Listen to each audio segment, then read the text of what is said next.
Bablu page 618 निकालें। 618। आपने किसी को घर में जाके समझाने की कोशिश की हो कि बियर प्लांट क्या होता है तो हाथ खड़ा कर दें। किसी को सड़क पे चलते हुए समझाने की कोशिश की हो, मैं तुम्हें बियर प्लांट समझाता हूं। नहीं, चपेट क्यों मारनी थी, इसको प्यार से समझाना था आपने। Bearer plant. अच्छा जी, IS-41। IS-41 बायोलॉजिकल एसिड्स पे लगता है। कल हमने समरी में भी ये पढ़ लिया था, लेकिन किन पे नहीं लगता? बियर प्लांट्स पे नहीं लगता, मैंगो ट्रीज पे, tea bushes, grape vine. Mango trees पे इसलिए नहीं लगता, दूसरी तरफ माथा नजर नहीं आ रहा साइड पे। और खैरियत से? अच्छा, अब मुझे ये बताएं माय डियर कि फिर बियर प्लांट्स पे क्या लगता है? IS-16। अच्छा जी, agricultural produce at point of harvest पर भी क्या लगता है? IS-41। Milk at point of harvest, wool at point of harvest. Government grants आज पढ़नी है। इन सर्टन सिचुएशंस, सारी government grants in certain situations. IS-41 does not apply to harvested agriculture produce, क्योंकि उस पर क्या लग जाता है? IS-2। और लैंड के ऊपर क्या लगता है? IS-16। और अगर बेचने के लिए रखी हुई है तो IS-40। Bearer plant related to agricultural activity. Bearer plant related to agricultural activity. क्या मतलब bearer plant related to agricultural activity?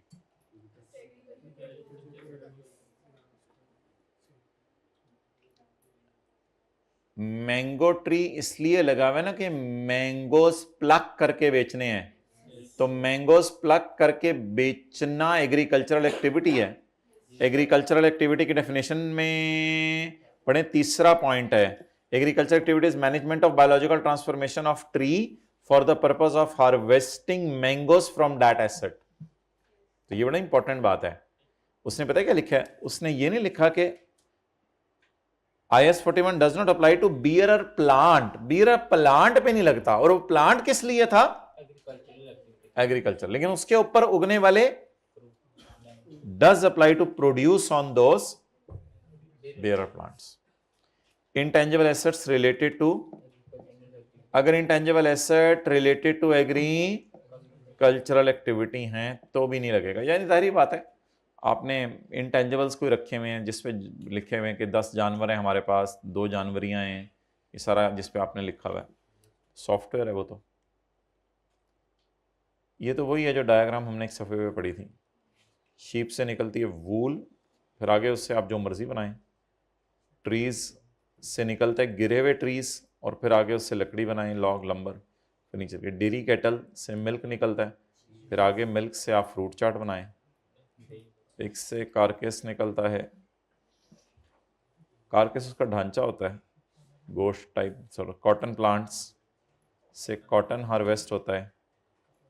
Sugar cane से, चीनी नहीं, खुदा का खौफ करो, शुगर केन को काटते हैं तो गन्ना निकलता है, फिर आगे उससे चीनी। टोबैको प्लांट से लीव्स निकालते हैं तो बाद में उससे टोबैको बनाते हैं। टोबैको तंबाकू, पता नहीं जो इस्तेमाल करते हैं तंबाकू उन्हीं को पता होगा। टी बुशेस से पत्ते उतारते हैं और फिर टी बनाते हैं। फिर उसके बाद ग्रेप वाइन से ग्रेप्स उतारते हैं और फिर उससे वाइन बनाते हैं। फ्रूट ट्रीज से फ्रूट उतारते हैं और उससे फ्रूट बनाते हैं, फ्रूट चाट बनाते हैं, प्रोसेस्ड फ्रूट डब्बों में बंद करके बेचते हैं। ऑयल पाम्स में पिक्ड फ्रूट है और पाम ऑयल। रबर ट्रीज में हार्वेस्टेड लेटेक्स है और रबर प्रोडक्ट्स। अच्छा, ये सारी चीज़ें देखें, ये products that are result of processing after harvest. अगर आप मैं एनिमल्स को निकाल दूं, एनिमल्स को थोड़ी देर के लिए निकाल दूं, तो आप अगर फील करें ये सारे काम उस मैदान में हो रहे हैं जहां ये फसल काश्त हुई हुई है। Felled trees, harvested cotton, harvested cane, picked leaves, picked grapes, picked fruit, harvested latex. ये सारे काम उस मैदान में हो रहे हैं जहां पे ये दरख्त लगे हुए हैं, लेकिन ये काम उस मैदान में होने जरूरी नहीं है। ये किसी फैक्ट्री में जाके साइड पे जब बैठ के आप कहीं भी कर लें, ये उस मैदान में नहीं काम होने। तो असल में एग्रीकल्चर प्रोड्यूस बिल्कुल एट पॉइंट ऑफ हार्वेस्ट होती है ये वाली। बाद में फिर एट पॉइंट ऑफ हार्वेस्ट, अच्छा ये सारी चीजें तो वैसे ही क्या किस में चली जाती हैं, इन्वेंट्री में, लेकिन ये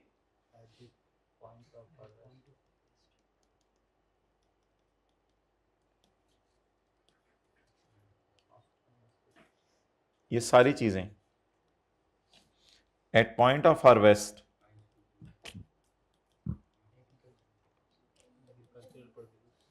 इनका नाम होता है एग्रीकल्चरल प्रोड्यूस, और आफ्टर हार्वेस्ट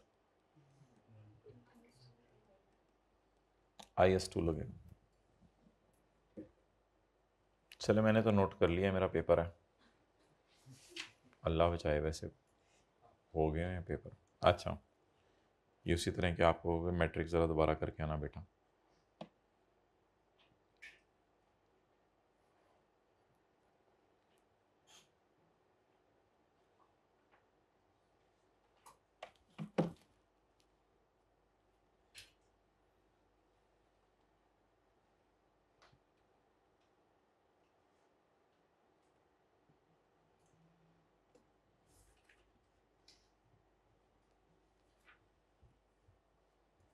ओके डन।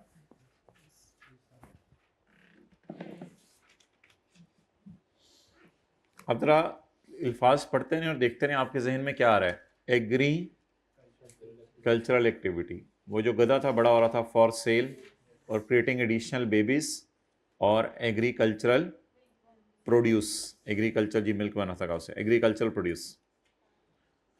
फिर उसमें एग्रीकल्चर प्रोड्यूस आगे चलें, बायोलॉजिकल, उसमें जानवर का बढ़ना या एग्रीकल्चर प्रोड्यूस का पैदा होना या डीजनरेट होना, कट डाउन होना, या बेबीज का पैदा होना।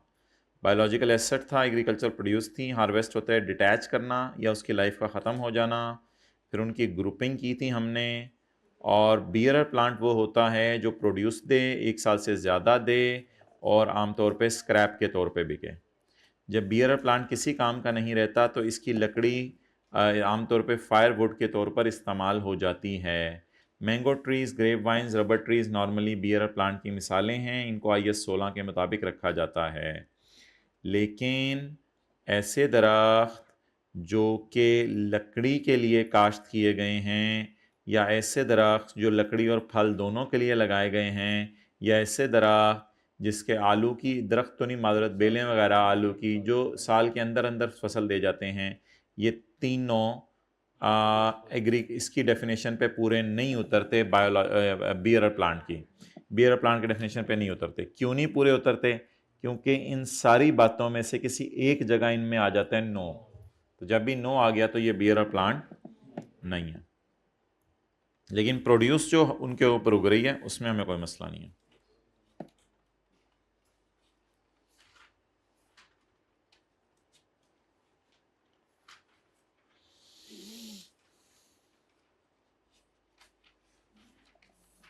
चलें जी, government grants.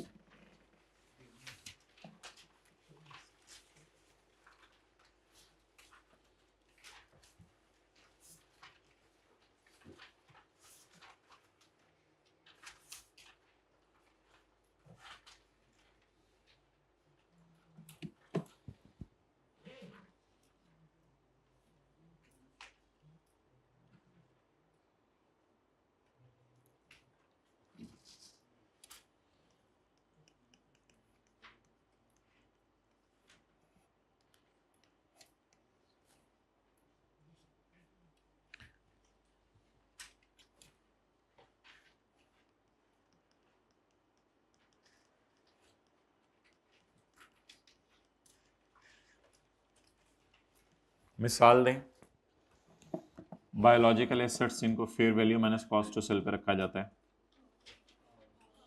Cows, sheeps, goats,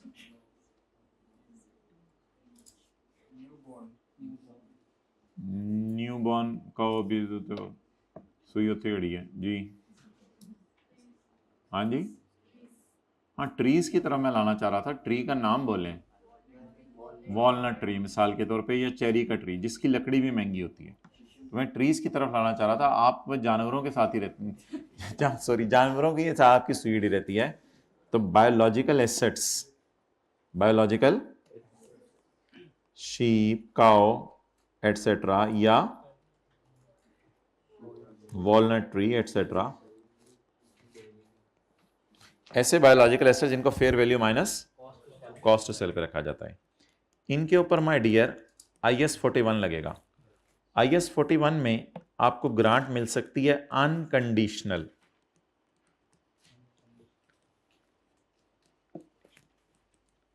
अच्छा, अनकंडीशनल किसी चीज का होना अच्छा है या कंडीशनल होना अच्छा है? अनकंडीशनल होना अच्छा है ना। आजादी, अनकंडीशनल आजादी है, कोई कंडीशन नहीं। अगर आपको अनकंडीशनल गवर्नमेंट ग्रांट मिले तो आप इसको डाल दें P&L में, रिकॉर्ड इन P&L, फिर तो कोई मसला ही नहीं। रिकॉर्ड इन P&L व्हेन, नहीं यहां पे ना रिसीवेबल का लफ्ज आपने याद करना है, रिसीव्ड नहीं। कई दफा आप वो काम कर जाते हैं, आपका हक बन जाता है, फिर गवर्नमेंट थोड़े दिनों बाद आके पैसे भी दे देती है। तो यहां पे पेपर में रिसीव्ड का लफ्ज नहीं लिख के आना आपने, रिसीवेबल। तो जब आपको ग्रांट लेने का हक बन गया, गवर्नमेंट ने कहा यार आप ऐसा करो, आप शीप्स खरीदो, हम आपको ग्रांट देंगे, आपने शीप्स खरीद ली, शीप्स खरीदने के लिए आपको ग्रांट देंगे, तो अब आपको ग्रांट्स मिलने का हक अगर बन गया है तो उसको रिकॉर्ड कर लें। तो recorded in P&L when grant becomes receivable. अच्छा, कई दफा गवर्नमेंट कोई किसी क्लास से आ पा रही, फिर घर से late, conditional grant, conditional grant को आप रिकॉर्ड कर दें P&L में व्हेन, बोले बोले बोले बोले व्हेन कंडीशन इज मेट, जब कंडीशन पूरी हो।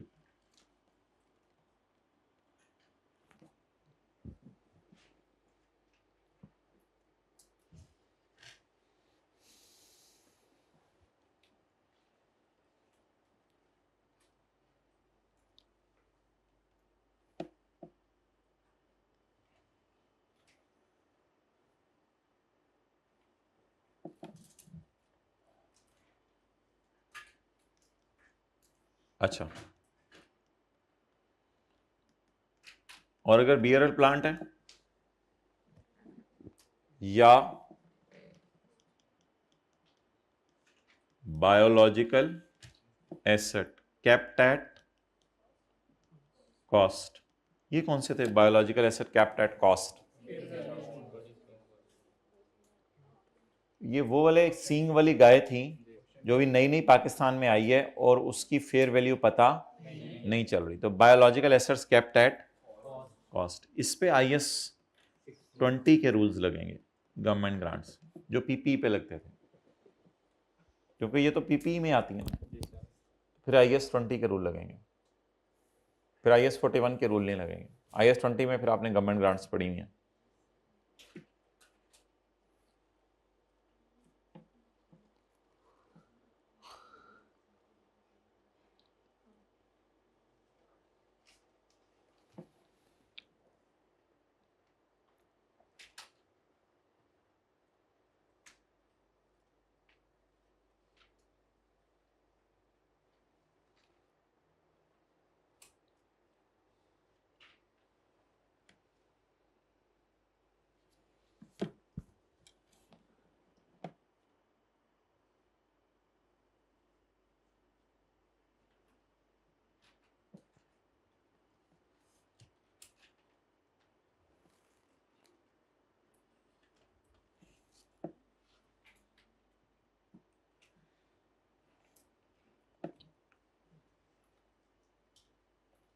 डन।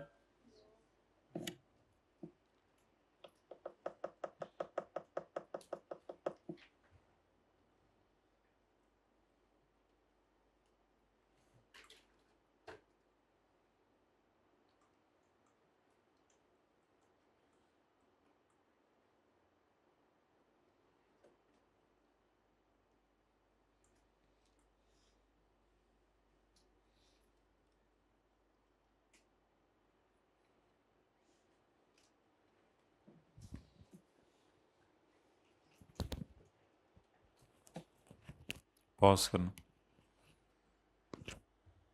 अब आप ये पढ़ लें।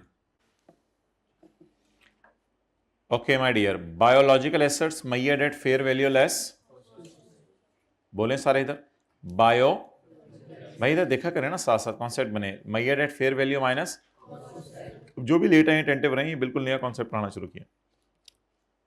अगर आपको बायोलॉजिकल एसेट्स के लिए ग्रांट मिली है, शीप्स के लिए, काउस के लिए, किसी चीज के लिए, और कोई कंडीशन नहीं लगी हुई कि शीप्स को इतने साल रखना जरूरी है, शीप से दूध निकाल के आपने लाहौर के अंदर ही बेचना है, बाहर नहीं बेचना, इस तरह की कंडीशन गवर्नमेंट लगाती है, ऐसी कोई कंडीशन नहीं गवर्नमेंट ने लगाई। गवर्नमेंट ने कहा ये पैसे लो, ये करो, ये करो, जो मर्जी करो।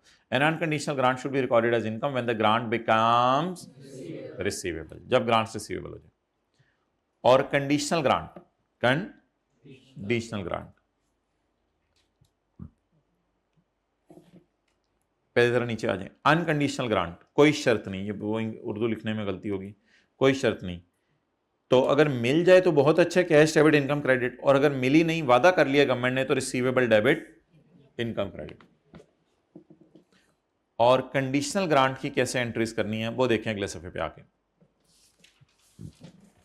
On January 2019, government gave us a grant for 5 lakh. Government said that you are supposed to grow wheat for 5 years. आपने कितने साल wheat उगानी है? 5 साल. At the end of first year, wheat was grown as required. अब जरा सोच के बताएं एंट्रीज क्या होंगी।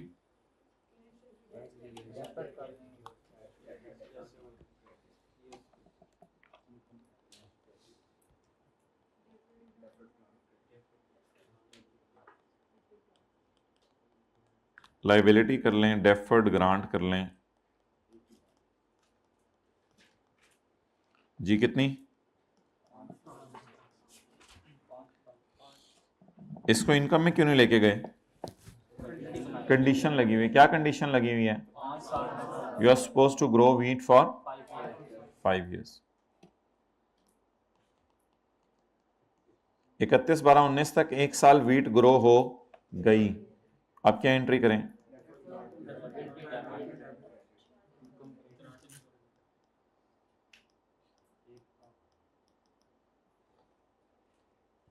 और P&L ग्रांट इनकम,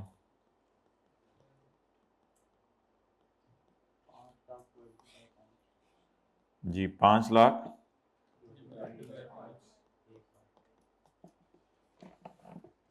1 लाख।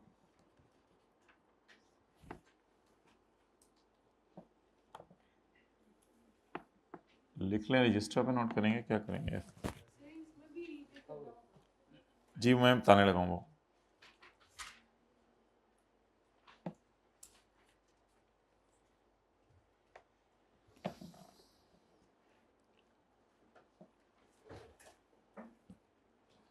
अच्छा जी,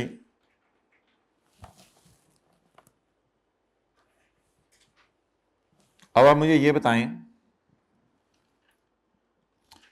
कि कंडीशन लगाने वाला 2 तरीके से कंडीशन लगा सकता है। एक तो ये कहेगा कि तुम 5 साल तक वीट ग्रो करो, हर साल ग्रो करते रहो, अगर 2 साल तक ग्रो कर दी तो फिर जो 2 साल के पैसे तुम इनकम में ले गए वो ले गए, बाकी 3 साल के तुम्हें वापस करने पड़ेंगे।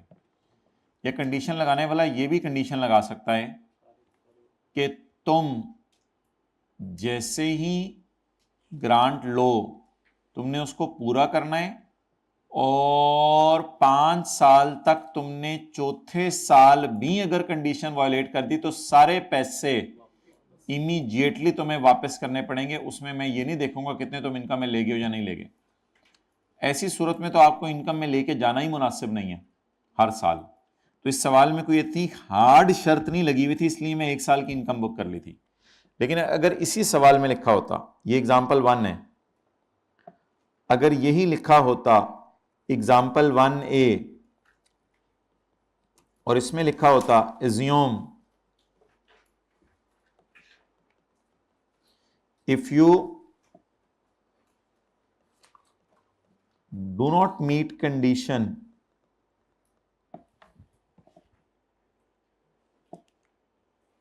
if you violate condition,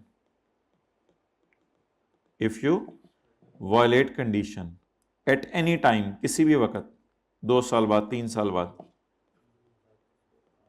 at any time, then you have to return all the grant. फिर आपको पूरी ग्रांट वापस करनी पड़ेगी। फिर ऐसी सूरत में पहले साल की एंट्रीज करते, पहले साल 1 जनवरी 2019, कैश डेबिट और लायबिलिटी क्रेडिट कितने से, और 2000, मेरी बात पहले सुन लें, 2019, 20, 21, 22, 23 के एंड पे आप एक ही दफा एंट्री करेंगे, आप लायबिलिटी डेबिट और इनकम क्रेडिट, अब 5वें साल की आप एंट्री। अब मुझे बताएं और कोई एंट्री करनी है या बस? अब क्यों नहीं मैंने 1 साल को इनकम में डाला? Assume if you violate the condition at any time, then you have to return return all the grant. तो फिर तो अब मैं मारा गया। लेकिन इस सवाल में इतनी सख्ती नहीं थी। इस सवाल में बस उसने लिखा था कि government said that you are supposed to grow wheat at the end of first year, wheat was grown as required. बस आगे कुछ ऐसे लिखी नहीं हुई ऐसी सख्त बात। तो अगर सख्त बात ना लिखी हो तो फिर नरम तरीके से सवाल को चला लीजिएगा। चलें जी, खूबसूरत सा करके नोट कर लें, कहीं जगह है किताब में, इसी सफ़े पे नीचे खुली जगह है, ज़बरदस्त हो गया। कर लिया नोट?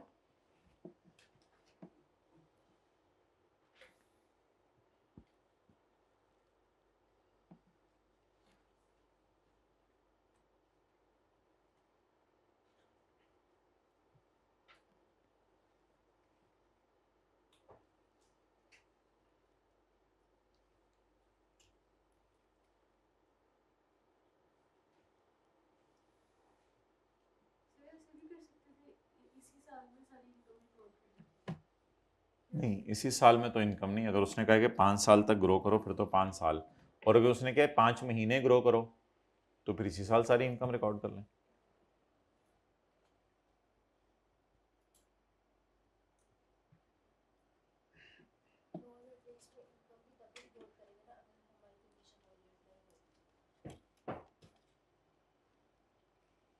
जी,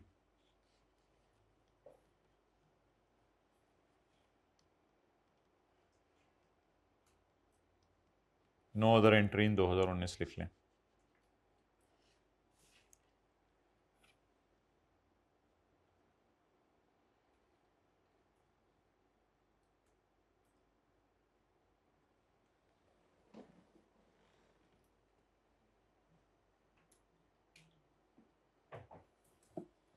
ओके, क्लियर?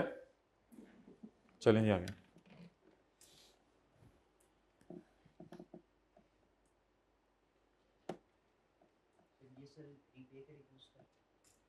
उस साल अगर वापस करनी पड़ेगी ग्रांट तो बोलें एंट्री क्या होगी? लायबिलिटी डेबिट और कैश क्रेडिट। जी हाँ, अगर नीचे वाले सिनेरियो में वापस करनी पड़ी अगले साल तो लायबिलिटी डेबिट कैश क्रेडिट 400, और अगर इस सिनेरियो में कभी वापस करनी पड़ी तो लायबिलिटी डेबिट कैश क्रेडिट 500। जी, तो कंडीशनल ग्रांट की क्या एंट्रीज होंगी?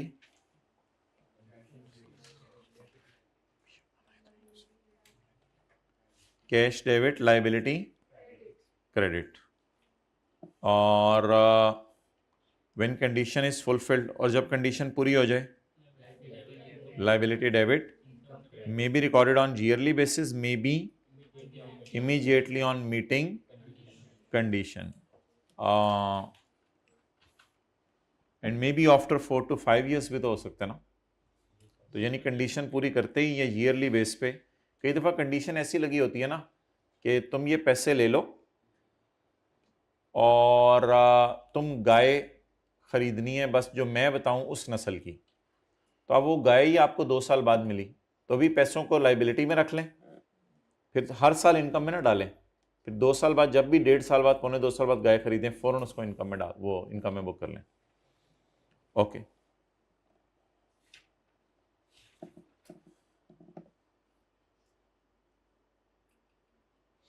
पढ़ें जी कंडीशनल ग्रांट सारी।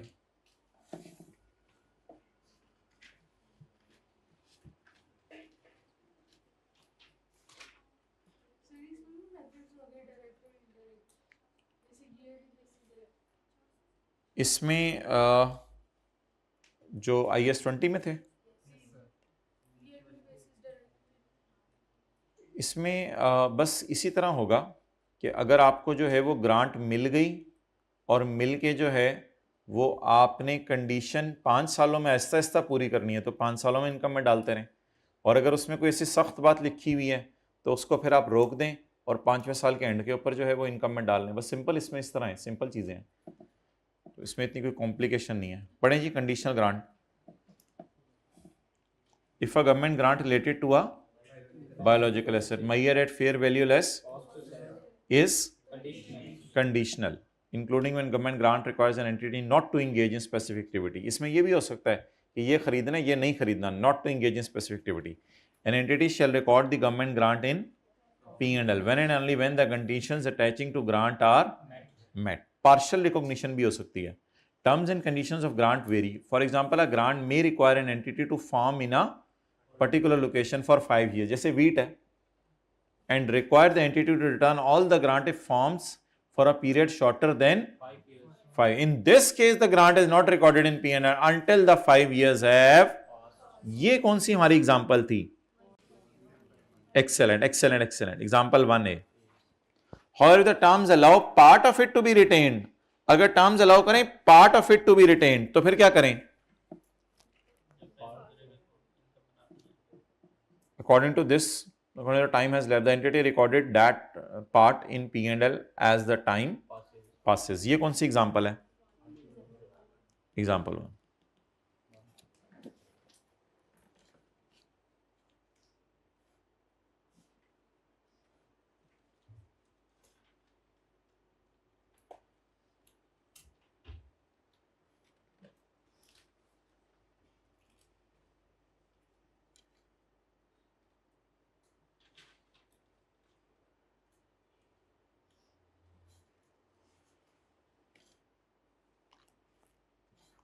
अगली 2 लाइनें पढ़ लें।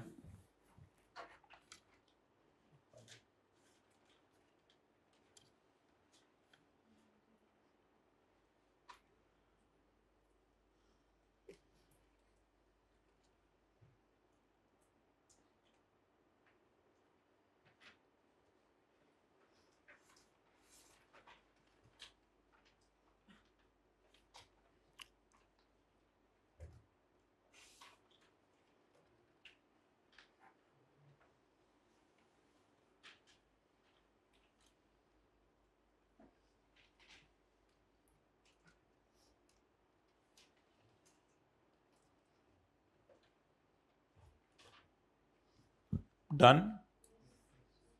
अगले वाला कौन सा है?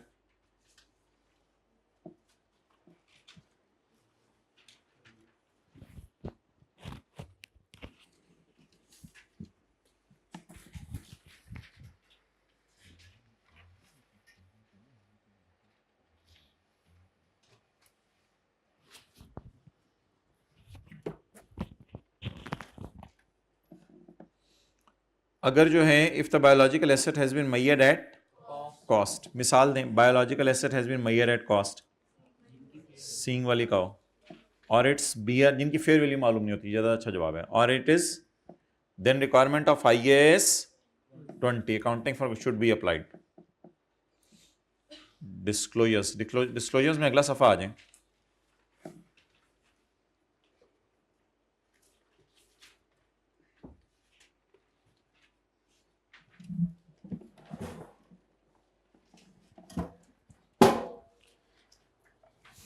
अच्छा जी, हम थोड़ा सा ना किसी कंपनी के फाइनेंशियल स्टेटमेंट्स देख लेते हैं, फिर उसके बाद हम आगे चलते हैं।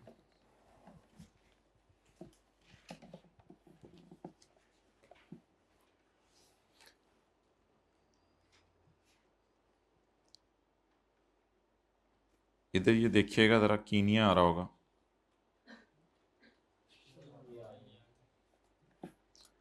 अच्छा जी, ये अब मैं आपको एक फाइनेंशियल स्टेटमेंट्स दिखा रहा हूं किसी कीनिया की कंपनी की।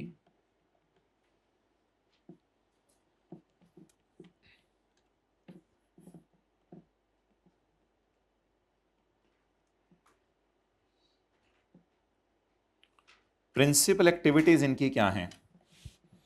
Growing, packing and selling of avocado, ये देखा होगा आपने फल, avocado. Growing, cracking and selling of macadamia nuts, आप इसको अखरोट की तरह समझ लें। अच्छा, the cultivation and sale of tea green leaf, forestry development, forest and sale of forestry products, जंगलात।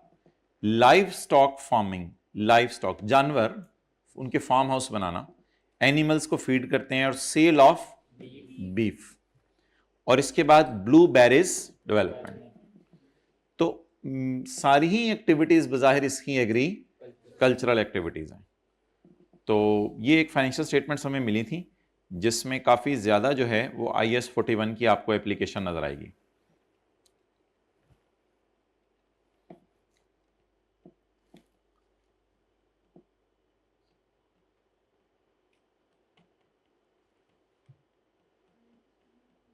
डिलॉयट बाहर के मुल्क में भी है।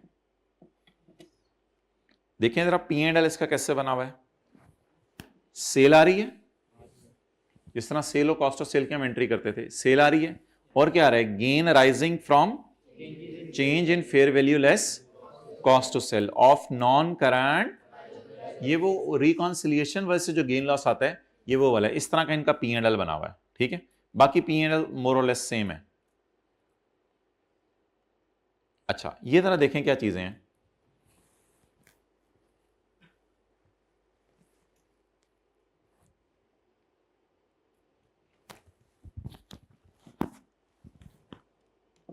PP बायोलॉजिकल एसेट्स,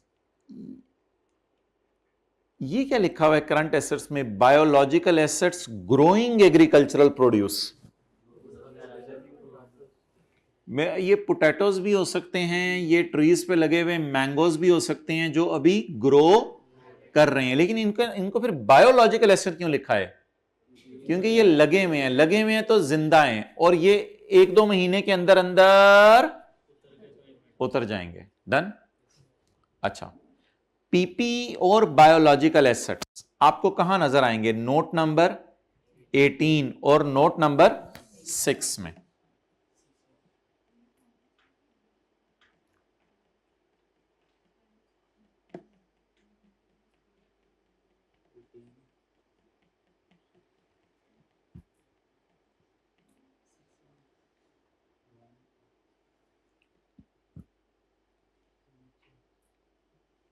पहले मैं नोट नंबर 18 में जा रहा हूं।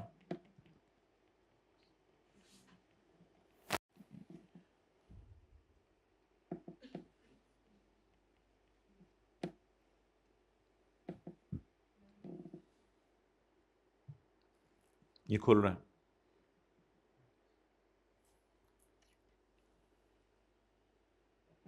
नोट नंबर 18, नोट नंबर 18 में आपको बिल्डिंग्स नजर आ रही हैं, प्लांट नजर आ रहे हैं, और बेयर प्लांट नजर आ रहे हैं। ऐसी छोटी छोटी बात को लिखते रहा करें कि बेयर प्लांट हमने IAS 16 के नोट में डालना है। ऐसी छोटी छोटी बातें जरा लिखते रहें, उससे पता है आपको सारा, लेकिन जरा याद रहती हैं, ठीक है। बेयर प्लांट हमने कहां डालना है? IAS 16 के नोट में डालना है, जैसे लैंड बिल्डिंग आ रही होती है।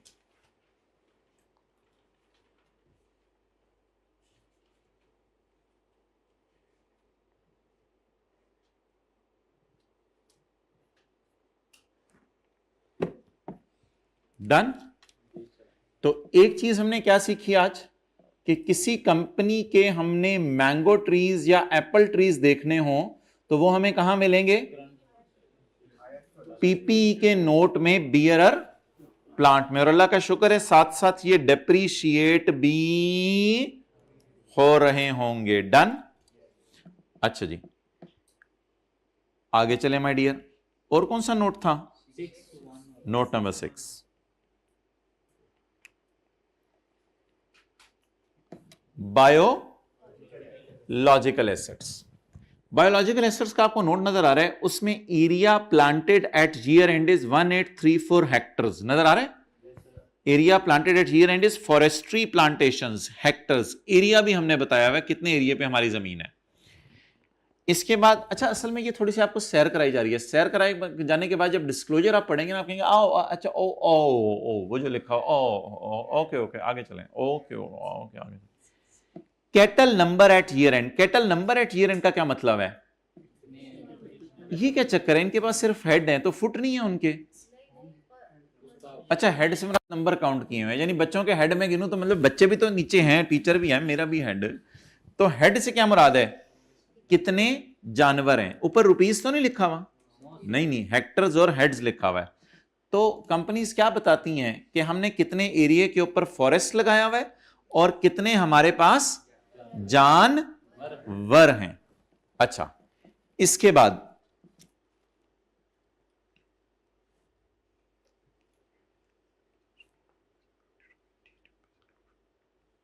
ऐसी एक लाइन पढ़ा रहा हूं, ये लाइन आपको समझ आ रही है?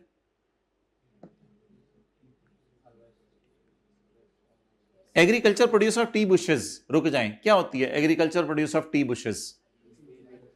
मैं पूछ रहा हूं क्या होती है, आप आईएएस लगे हुए हैं। पत्ते, पत्ते। Agricultural produce of T bushes क्या होती है? Tea leaves, tea leaves. अब आगे पढ़ें। इज हार्वेस्टेड ग्रीन लीफ, लिखा भी उसने आगे, इज लीफ, ये ग्रीन कलर का होता है, बड़ी बात नहीं, हम पर्पल का समझ देते। Is harvested green leaf which is processed soon, यानी वो तीसरा वाला काम भी हो जाता है, which is processed soon after harvest in a to made tea. और timber is included under inventory. Timber क्या होती है? लकड़ी। वो कहां पड़ी हुई है? वो होगी इसकी। अच्छा जी, टिम्बर से मुराद ये है कि वो कोई लकड़ी के दरख्त भी लगाएगा ना लकड़ी काटने के लिए, ये उसका टी से कोई ताल्लुक नहीं है।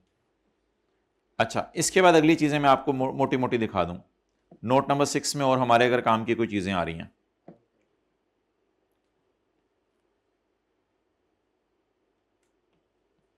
बस ठीक है, और जरूरत पड़ती रही तो हम इंशाल्लाह खोलते रहेंगे चीजें। चलें जी, डिस्क्लोजर्स कोई ऐसी चीज नहीं थी, लेकिन जाहिर बात है लोगों के मैसेज होते हैं दो दो पे, आप नहीं है। अच्छा सोचा करें।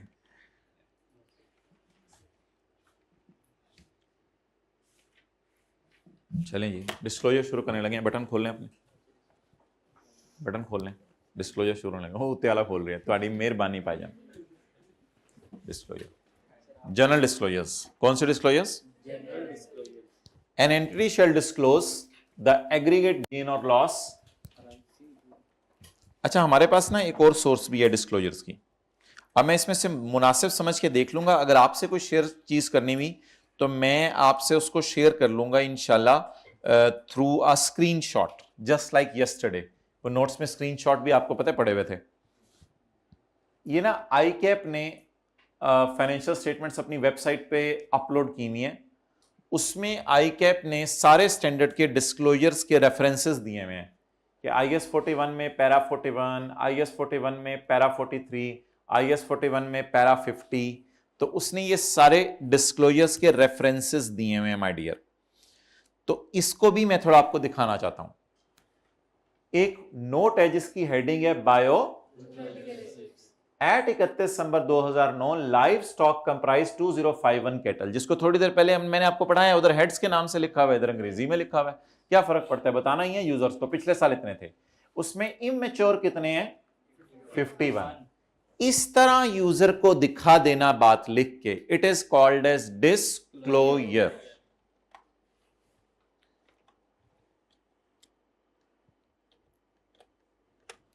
An entity shall disclose aggregate gain or loss arising during the current period on initial recognition and from the change in fair value less cost to sell of biological asset. My dear, ये बात normally P&L के face पे ही show हो जाती है। ये बात अभी P&L का फेस में आपको दिखा के आया था, change in fair value less cost to sell, जो ईयर एंड के ऊपर रिकॉन्सिलिएशन की वजह से गेन लॉस आता है। तो N entity shell disclose the पूरा गेन और loss arising during the current period on initial recognition पे भी लॉस आता है। पहली क्लास वूल के ऊपर लॉस आया, वूल के ऊपर नहीं, वो एनिमल खरीदते ही लॉस आया था। तो एनिमल खरीदते ही लॉस आता है क्योंकि कॉस्ट टू सेल आ रही होती है। तो यूजर को नंबर 1 क्या बताएं? गेन और loss arising during the current period on and from the change in fair value less, ये एक यूजर को बताएं। दूसरी चीज क्या बताएं? An entity shall give a description of each group of biological, yes it is the description. ओ खुल जा, it is the description cattle, it is description. Description मतलब बताएं क्या क्या है, यानी ये ना जगह जगह लिखा हुआ we have animals, we have animals, we have animals. किसी ने कहना बंदा भी सोशल एनिमल है, नहीं नहीं, बताएं कौन से एनिमल्स है हमारे पास। अच्छा कैटल क्या होता है? कैटल मवेशी, कौन से?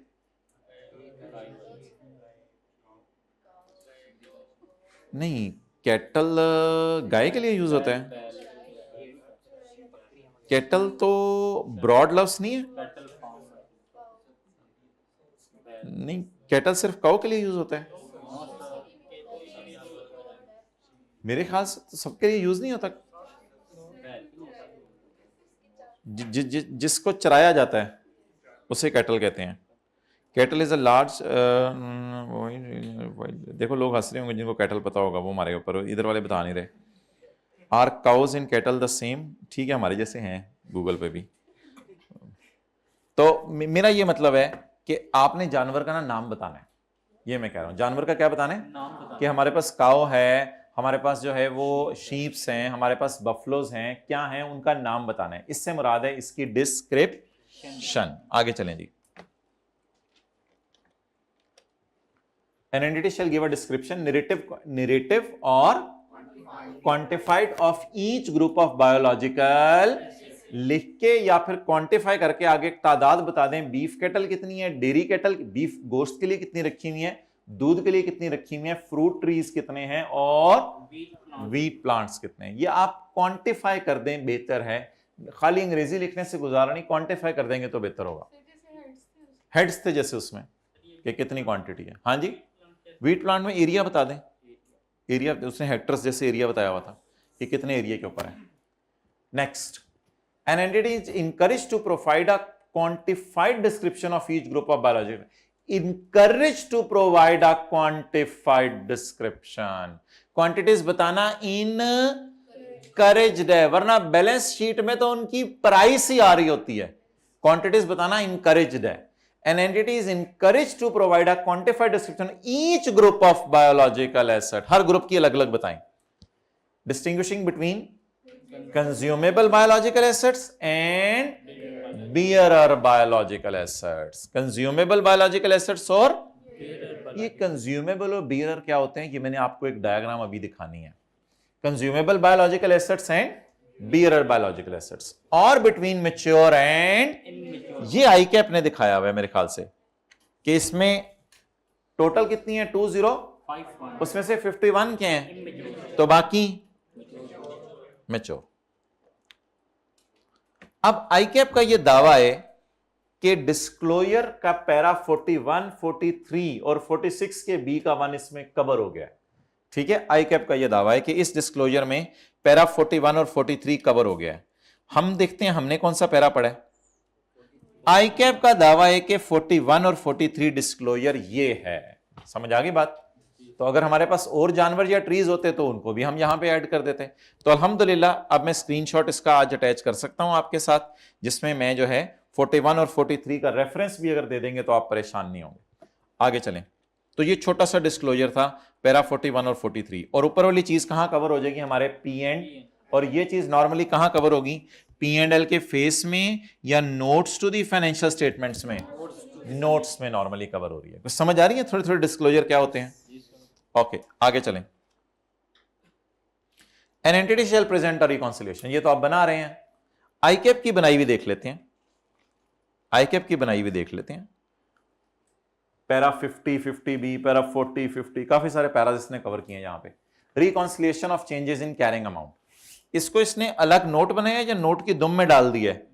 नोट की दुम में डाल दिया। नोट का नाम इसने वही रखा हुआ है बायो, और नीचे रिकॉन्सिलिएशन डाल दिए। Carrying amount at start of year increase due to purchase, change in fair value less due to price change and due to physical change, and decrease due to cell of life stock, and carrying amount at मनो अन। कल हमने as it is ये बनाया था, कल हमने as it is ये बनाया था, वो जो प्राइस और फिजिकल चेंज वाला। उसमें हमने एक काम और किया था कि हमने ओपनिंग लिखे थे 10 जानवर, परचेज 1 की डाली थी, लेकिन जो न्यू बॉर्न एक यहां डाला था उसको उठा के फिजिकल चेंज के अंदर फेंक दिया था। An entity shall present a reconciliation. Reconciliation कहां जाएगी? P&L में, बैलेंस शीट में, या नीचे notes to the financial statements में? नोट्स में जाएगी रिकॉन्सिलिएशन। नोट में सब नोट बस ठीक है, कोई फर्क नहीं पड़ता उससे। An entity shall present a reconciliation of change in carrying। देखिए सब नोट से कोई फर्क नहीं पड़ता। आप ऐसा भी तो कर सकते हैं ना कि इसका नाम बायोलॉजिकल एसेट्स रखें, इस नोट का नाम, और इसका नाम 9.1 रख दें, इसका 9.2 रख दें, तो फिर इसको ये नहीं कहेंगे कि ये सब नोट है, नोट बन गया, इससे कोई फर्क नहीं पड़ता। बस डिस्क्लोज करना है, नोट में करें, सब नोट में करें। जी नहीं, नोट्स में नंबरिंग तो देंगे हम, रेफरेंस से क्या मुराद है? नहीं, वो तो वैसे ही पैरा रेफरेंस दिया। नहीं, वो नहीं। An entity shall present a reconciliation of change in carrying amount of biological asset between the beginning and at the end of current period. Include gain or loss arising from change in fair value less cost to sell. Separate disclosure for physical and price change is encouraged, not mandatory. नहीं कर सकते price physical change अलग अलग ना करो। किसी का जानवर पकड़ना 4 साल का हो तो तुम्हारा जानवर काबू नहीं आता तुम्हारे, किसी के जानवर पकड़ोगे तुम। Increase due to purchase, decrease attributable to sale, and biological asset classified as held for sale. हमारे स्टैंडर्ड में नहीं है। हेल्ड फॉर सेल होती है कि गां इधर आ, तुझे मैं बेचने वाला हूं, हेल्ड फॉर सेल, और एक और गां तू बिक जा। डिक्रीज ड्यू टू जानवर हार्वेस्ट हो रही है, ये क्या चक्कर है? जानवर हार्वेस्ट हो रही है, फोकस कर जरा। जानवर हार्वेस्ट हो रहे हैं। ओ पुत्र जिबा नहीं हुंदे शीद, ते फिर आगे चले। तो बताया था जानवरों की भी हार्वेस्टिंग होती है। तो increase resulting from business combination, ठीक है। आपने बिलावल से उसका पूरा फार्म हाउस ही खरीद लिया, पूरा चलता चलाया बिजनेस खरीद लिया। Increase due to business combination, and exchange differences होते हैं जो बाहर के मुल्क में आपके जानवर पड़े हैं, उनकी फेयर वैल्यूज में कुछ चेंज आता है। ये IAS 21 है। अगेन IAS 38 में भी ये बात आई थी, एक्सचेंज डिफरेंसेस। IAS 21 कल हमने इंशाल्लाह शुरू करना है। नॉर्मली IFRS 16 शुरू किया जाता है, लेकिन IAS 21 4-5 दिन का होता है, इसलिए IAS 21 शुरू करेंगे, ताकि फिर ये वाले 2 दिन और वो वाले 2 दिन IAS 21 करें ईद के बाद वाले, फिर मंडे से इंशाल्लाह IFRS 16 चालू। अदर चेंजेस कोई भी अगर ज़रूरी हो तो। अच्छा, अब मैं इसको ऐसा कर सकता हूं कि मैं एक बात लिख दूं आपके समझने के लिए, जो मैं आपके साथ स्क्रीनशॉट अटैच करूंगा। स्क्रीनशॉट का नाम हम रख देते हैं आज के बाद SS। जो मैं आपसे स्क्रीनशॉट अटैच करूंगा, इसमें ये नोट नंबर 9 है ICAP वाला, और इसका जो मैं आपसे स्क्रीनशॉट अटैच करूंगा, इसका नोट 9.1 है, ताकि आपको रेफरेंस देखने ना पड़े। डन हो गया? तो ये मैं आपसे 2 स्क्रीनशॉट आज इंशाल्लाह शेयर कर लूंगा। अच्छा, इस स्क्रीनशॉट पहले वाले में क्या होगा? जानवरों की डिस्क्रिप्शन, और बेहतर है कि साथ उसकी क्या बता दें? Quantity. Distinguishing between consumable and bearer, ये भी मैंने आपको फर्स्ट नहीं समझाया। And distinguishing between mature and immature. आगे चलें, ये अब आप मुझे बता दें, खुद पढ़ो।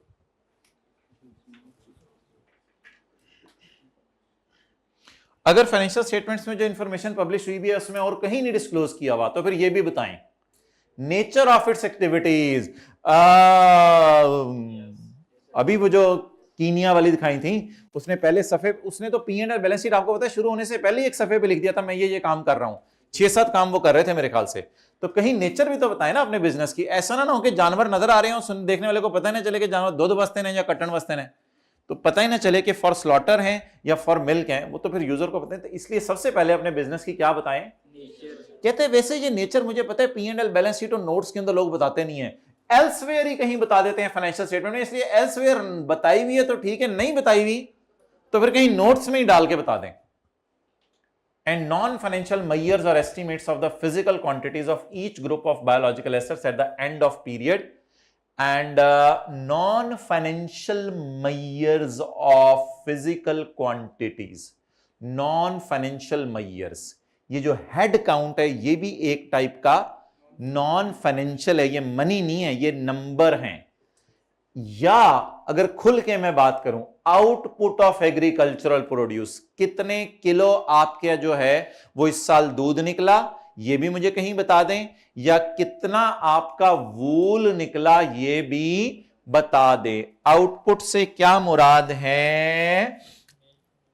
केजी ऑफ मिल्क, यानी कितने केजी मिल्क निकला, या केजी ऑफ मैंगोज. वूल के केजीज हो सकते हैं, वूल में भी मैयर, मुझे नहीं पता क्या यूनिट ऑफ मेजरमेंट वूल में यूज होता है, केजी होता होगा, ठीक है, क्या भाइयों के इलाके में है ये सारा. तो KG of milk, KG of mangoes बता दें. Each group of biological asset eight the end of, और इससे मुराद हेड काउंट है, ये रेपिटेशन टाइप है एक तरह की. और मुझे लग भी रहा है एक चीज मेरे ख्याल से आईकेएफ ने लिखा हुआ था, हाँ पैरा 46 बी का 1 लिखा हुआ है कि अपने पैरा 46 बी का 1, ये वही हेड काउंट ही है. देखें पैरा 46 बी का 1, ये उसके उसी में कवर हो गया, हमारे स्क्रीनशॉट नंबर 9 में ही कवर हो रहा है, ये स्क्रीनशॉट नंबर 9 में हेड काउंट. अच्छा, इसमें बी का 2 भी कर देते हैं ना, हम बी का 2 भी कर देते हैं साथ ही, स्क्रीनशॉट को हम अपना बेहतर कर लेते हैं. यहां पे हम एक फिक्रा डाल देते हैं इंशाल्लाह स्क्रीनशॉट लेने से पहले, कि company produced 6000 KG litre milk. KG, sorry यार, आप लोग भी शहजादे हैं, मैं तो हूं ही, आप लोग भी शहजादे हैं. चलो खैर है, जान दो, केजी में आपके इलाके में मिलता होगा, हम पेंडू लोग हैं हमारे इलाके. Company produce 6000 litre of milk. ये मुझे नहीं पता, बाद में चले कैटल से मुराद बकरे थे, सॉरी. अच्छा, company produce 6000 litre of milk. अब ये क्या चीज हो गई 6000 लीटर ऑफ मिल्क? बोले ये क्या हो गया? ये पैरा नंबर 46 का बी का, चुप नहीं, पेड़ वापस, बी का 2, सही कह रहे हैं. तो ये भी डिस्क्लोजर हो गया और ये भी डिस्क्लोजर हो गया. तो छोटी सी जगह पे अल्हम्दुलिल्लाह सारी चीजें सिमट गई हमारी. चलें जी आगे चलें. अभी तक मुझे जरा याद करा दें ज़बानी डिस्क्लोजर कौन कौन से हैं. नंबर 1 आपने गेन और लॉस बनाते हैं इनिशियल रिकॉग्निशन पे और ईयर एंड के ऊपर. नंबर 2 हेड काउंट बताना है, जानवर कितने हैं, और दूसरी उनकी क्वांटिफाइड बताना है और नरेटिव डिस्क्रिप्शन बताना है कौन से जानवर हैं और कितने हैं. इसके बाद उनकी आपने क्या बना के देनी है? रिकॉन्सिलिएशन. और कहीं अगर फाइनेंशियल स्टेटमेंट में नहीं बताया हुआ तो आपने क्या बता देनी है? नेचर. नेचर के बाद फिजिकल क्वांटिटीज बतानी है. क्या बतानी है? Physical quantities. जानवरों की भी और एग्रीकल्चर प्रोड्यूस की भी, इसलिए इसको अलग अलग हाईलाइट कर लें. जानवरों की भी और एग्रीकल्चरल, जानवरों का हेड काउंट हो जाएगा और एग्रीकल्चरल प्रोड्यूस का लीटर्स हो जाएंगे. अगला तो पढ़ लें आप खुद ही.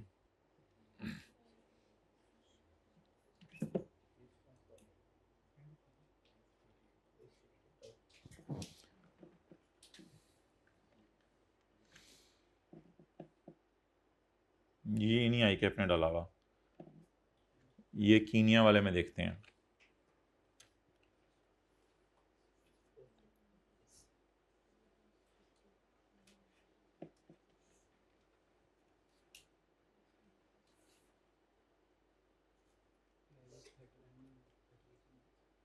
हाँ, ये 38 वाली चीजें हैं. ये जनरली आपने एसेट्स के बारे में चीजें बतानी होती हैं.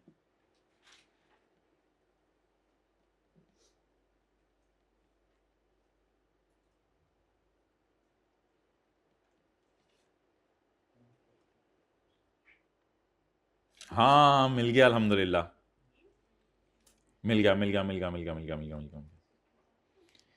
ये जी कीनिया वालों ने बनाया हुआ है एक तरह की recon at start, increase, gain, decrease और एट ईयर एंड। ठीक है जी।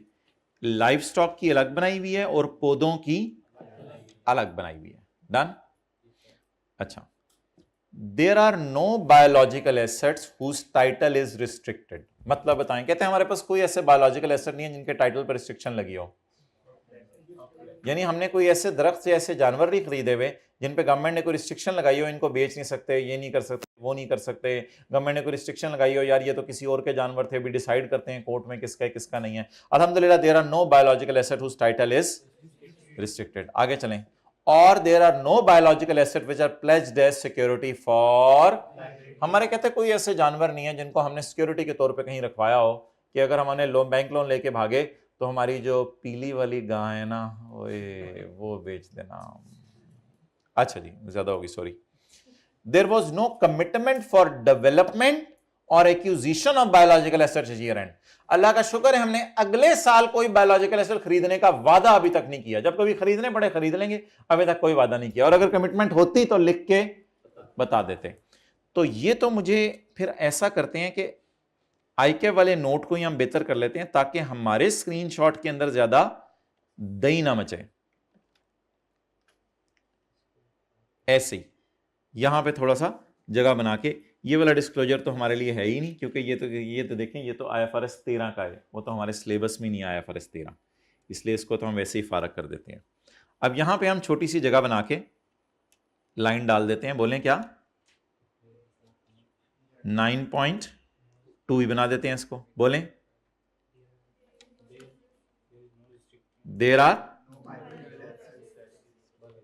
बोलें बोलें बोलें, हिम्मत करवाएं। There are no biological assets whose title is restricted or pledged as security dash dash dash और pledged as security। और आगे बोलें। अब अगला नोट का नंबर डालना हुआ डाल दीजिएगा। आगे बोलें। देयर इज अ कमिटमेंट, असी पावांगे तुहानू की, there is a commitment to buy cows for ₹60 million. अगले साल 60 मिलियन काउस खरीदने का वादा हो चुका है, क्योंकि हुकूमत कह रही है 60 मिलियन की काउस खरीदने का वादा हो चुका है, क्योंकि हमारे घर की हुकूमत कह रही है बेगम कि मुझे और थोड़ी काउस चाहिए, ये बहुत थोड़ी हैं। मैं चाहती हूं कि मैं जाऊं काउस में और गुम जाऊं, तुम मुझे ढूंढते रहो। ये इसकी बातें करते हो तो दिल पे लगती है आपको, मुझे लगता है फौरन बोलते हो। ये वाले क्या? हुकूमत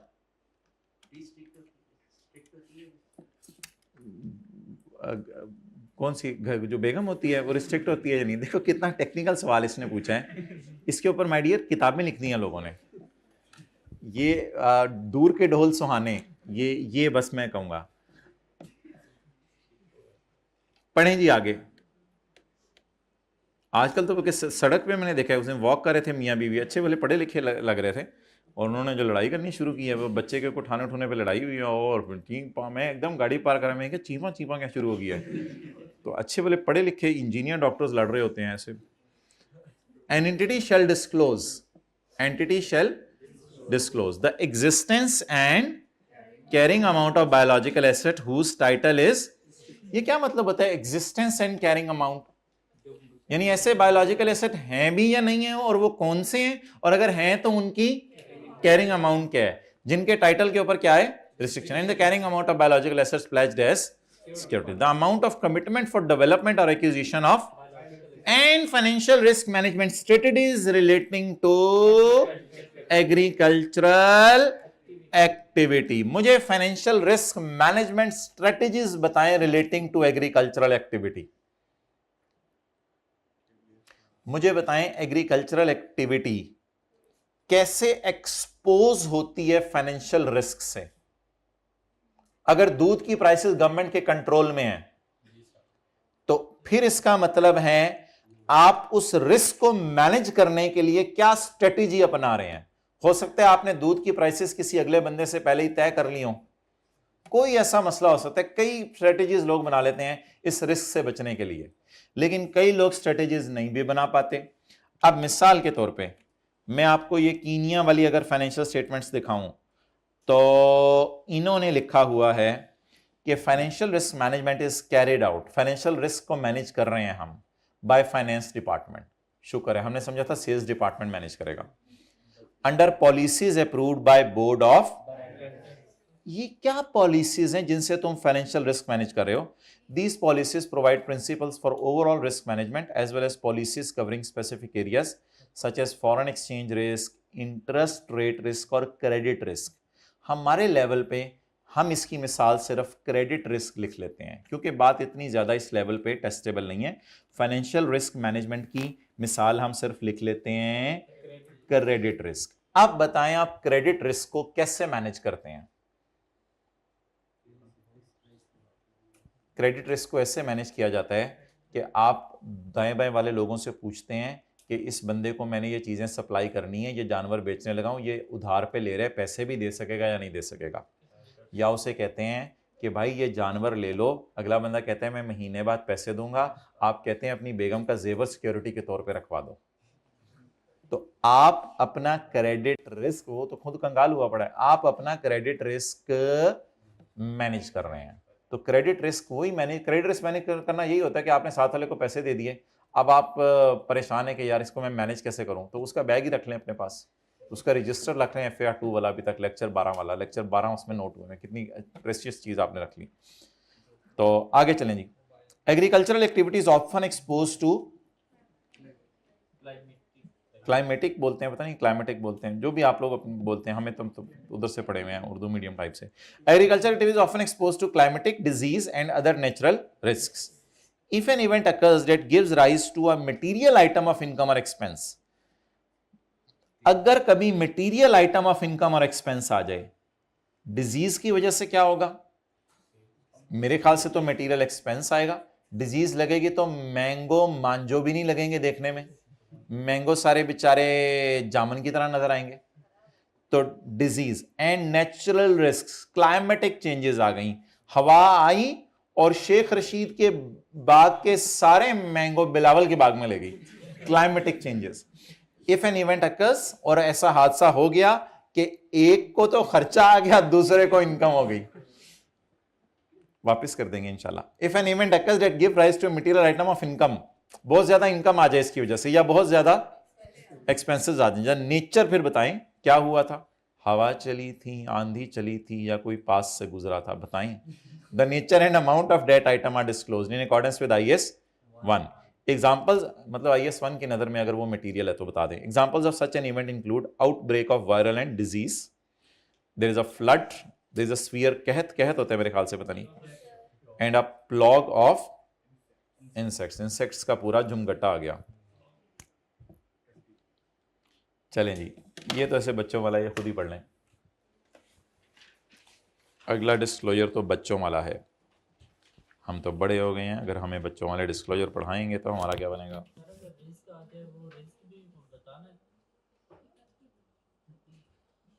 हाँ बता दें।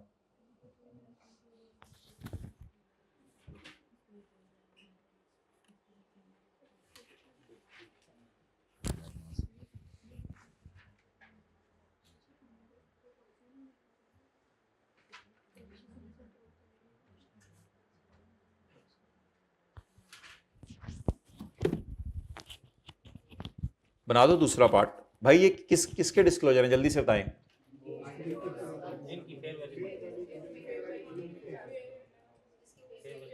सींग वाली गाय, बस मैं ये सुनना चाहता हूं। चलें जी, सींग वाली गाय, कितने पांव होते हैं गाय के? दुम इस तरह बना दें, मुंह, सींग, दो। चलें जी, सर के ऊपर होते हैं सींग।